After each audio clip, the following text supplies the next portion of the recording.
Hey everyone, welcome. Today we're diving straight into a really fascinating text called Say a Prayer to Command Your Day.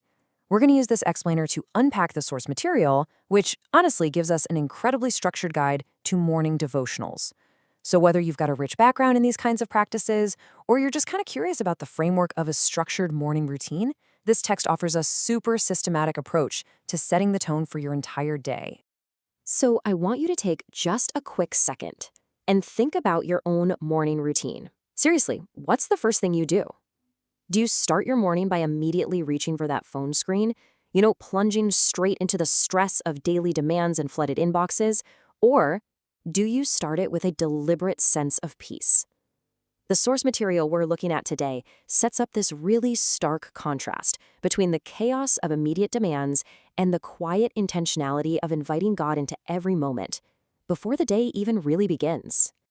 All right, let's dive into this. To make things really easy to digest, we're going to look at the 5 distinct categories the source uses to break down this practice. First, the power of the morning. Second, gratitude and daily commitment. Third, seeking protection and wisdom. Fourth, finding strength for difficult moments. And finally, staying connected all day. Let's kick things off with Section 1, the power of the morning, and establishing the foundation of your day.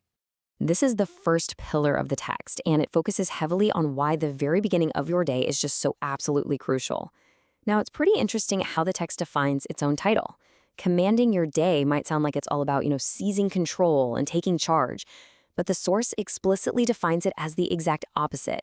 It's about declaring God's truth, trusting His promises, and walking in obedience to His will. The crucial point here is that this practice is fundamentally about surrender. It's not about trying to control life with our own pride or self-reliance. The text actually outlines the emotional stakes of our morning choices, and they are high. It asserts that if you begin with worry and frustration, well, that naturally leads straight to fear and discouragement. But conversely, if you begin with prayer, it anchors the heart in peace. Basically, this source suggests that how you start the morning creates this sort of emotional domino effect for the next 24 hours. To back this up, the text points to the example of King David. Specifically, it looks at Psalm 5:3, where David writes about laying his requests before God in the morning and waiting expectantly. The material highlights that David deliberately chose to talk to God first, rather than focusing on his enemies or his immediate problems.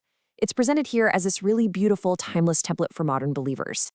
That brings us right into Section 2, gratitude and daily commitment, surrendering your plans to God. So once that foundation is laid, the devotional moves into some really practical prayers, outlining specific requests for committing your day. It suggests actively asking to choose gratitude over complaining, which, let's be honest, can be tough, and choosing faith over fear. It advises surrendering your plans, your relationships, and your work entirely. You're instructed to ask for your steps to be guided, and I find this part fascinating, to pray for the right doors to open and close. The overarching theme here, placing absolute confidence in the one who already knows the beginning from the end, and just really trusting his timing over your own. Moving right along to Section 3, seeking protection and wisdom, guarding your steps and decisions. The devotional places a heavy emphasis on safety and clear direction here. The anchor for this section is James 1:5, which basically states that if anyone lacks wisdom, they should simply ask God. The source material uses this verse to present a huge concept to its readers. The idea that God actually delights in guiding His children. He gives generously without finding fault. And, as the text points out, He is literally never confused. Let's see how this builds into practical application. When you pray for that wisdom, the devotional ties it to very specific daily outcomes. We're talking about recognizing prepared opportunities, gaining real discernment for decisions, treating others with kindness and grace, working with excellence, and finding favor in your daily responsibilities. It just goes to show how a deeply spiritual practice is meant to be directly applied to very ordinary spaces, like the workplace, school, or just running errands. Next up is Section 4, Strength for Difficult Moments, Facing the Unexpected. Now, I love that the source material takes a very realistic approach here. It doesn't sugarcoat things or promise that praying in the morning means literally nothing will go wrong. Instead, it fully acknowledges that plans might change and disappointments are probably going to happen. It quotes Jesus' words in John 16:33, "In this world, you will have trouble." The source uses this to make a super grounding point. A believer's confidence is not based on having a totally perfect day. It's based on serving a perfect Savior who has overcome the world.